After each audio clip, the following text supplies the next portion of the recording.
I don't believe that if I was armed, it would have done anything that day.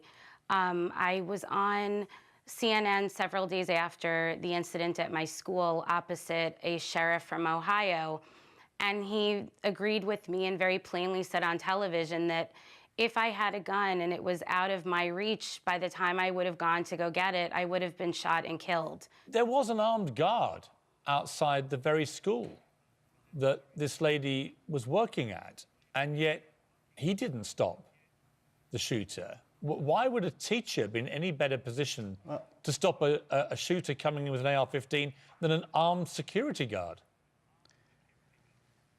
Well, because the studies of decades of this type of violence have shown that the way that you save lives when these type of violent situations start is time is the only thing that matters.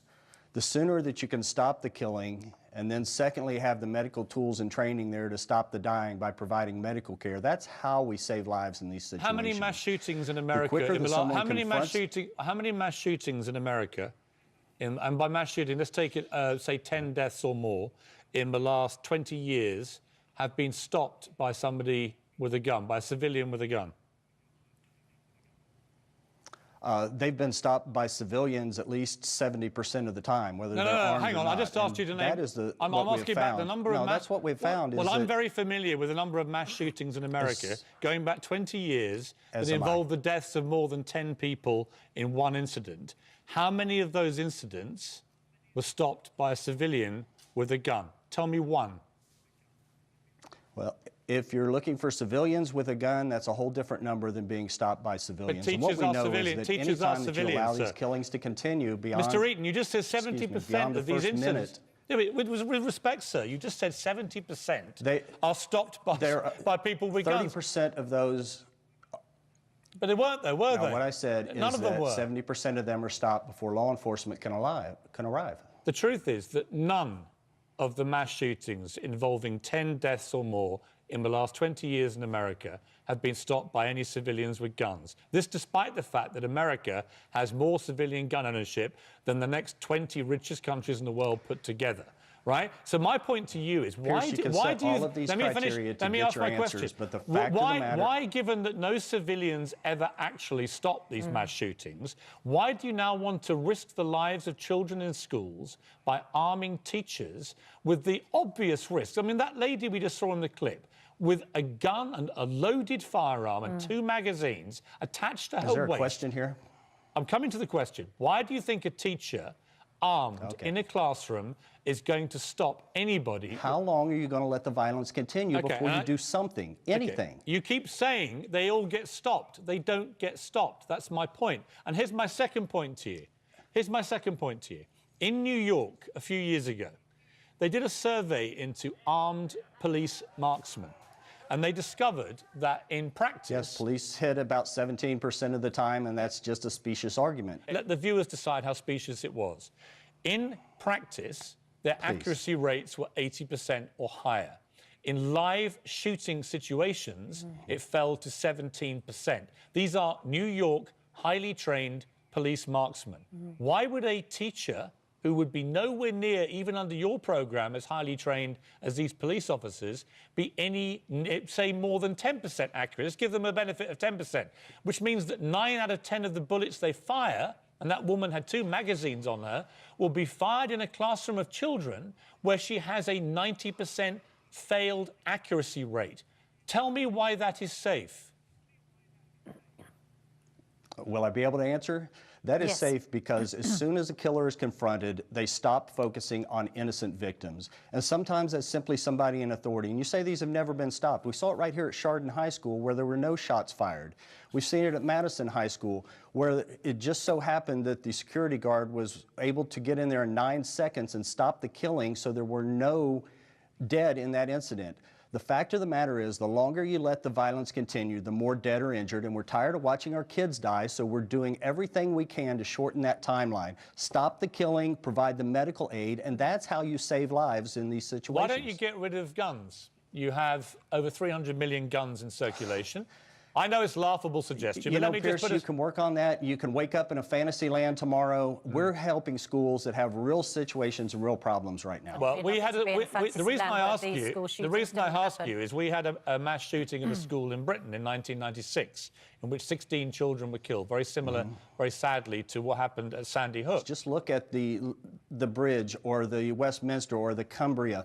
You still have violence when this occurs. If we all woke up in a fantasy land tomorrow where every gun had magically disappeared, there would still be people committing violence, and we still need to have a solution for when this violence comes into our schools, our churches, or our businesses. I remember what happened at your school vividly, and it was utterly horrendous. I also remember that the armed security man, whose only job it was to stop such an incident, was so terrified he basically took fright.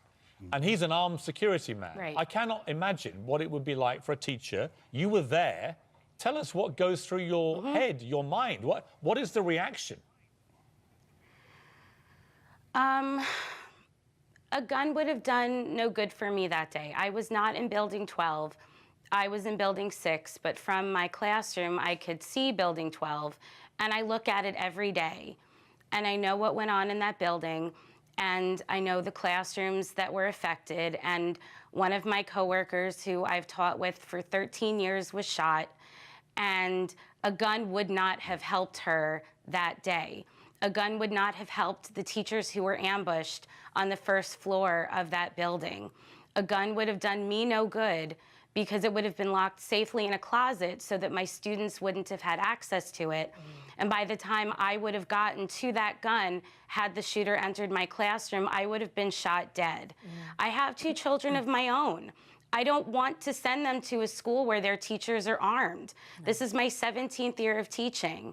I will never own a gun. I will never carry a gun, and I will never bring a gun to school.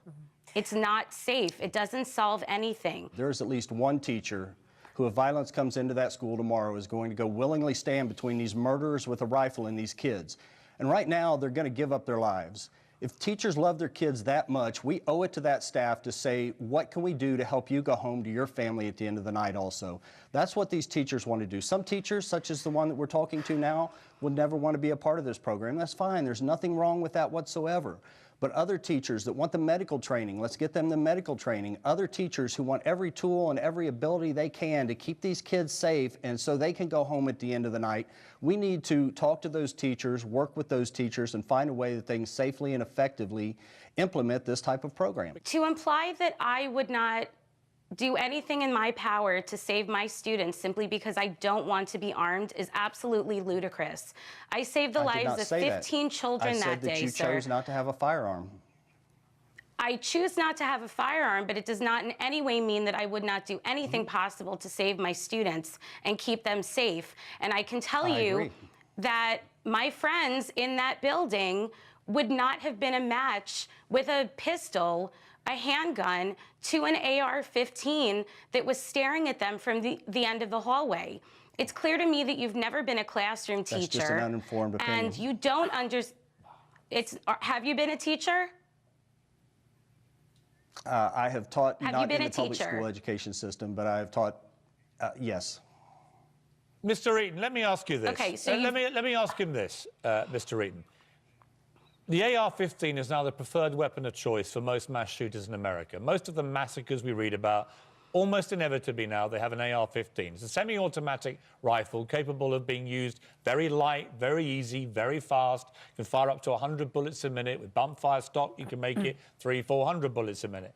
Has it crossed your mind at any stage of all this that rather than arming teachers with the inherent risk to kids in the classrooms, that you might actually ban deranged people or people with nefarious reasons from having or the ability to have an AR-15? Why don't you just ban military-style assault rifles from civilian use? Has that crossed your mind? Oh, it has, but it's a non-starting argument because, again, they are already banned from criminal use. I mean, you can't make murder any more illegal. That's just an insane argument that making something more illegal is going to change any of this. So when you get what matters 100% is that what matters is that when the violence occurs, Mr. Eaton, victims... Mr. Eaton, do you drink when you get in the car? When the victims... Mr. Eaton, do you drink when you get in the car? When the victims... Do you drink alcohol before you drive? No, you don't drink when you get in the Okay. car. Do you put a I don't safety drink. belt? Do you put a safety belt on when you get in a car? Yes, I do. Okay, so you take reasonably safe procedure measures before you get in a car, yeah? Because it's a dangerous... That's why I carry a firearm, and I encourage my family members and friends to carry a firearm, Okay. because the only thing that matters, you can pass any laws you want, and when violence comes to a person, the only thing that matters is that crime victim had the chance to decide how to keep themselves and their families safe. I Not think has some yeah. politician pushing their things taken away those options. Only thing that matters is, did I have every choice that I want to keep myself alive? Yeah, so the answer is not to try and remove the weapons of war from these people. It's just Absolutely not. It's just To give more of them out. It's to sell more guns by giving teachers guns. That's the answer. More guns.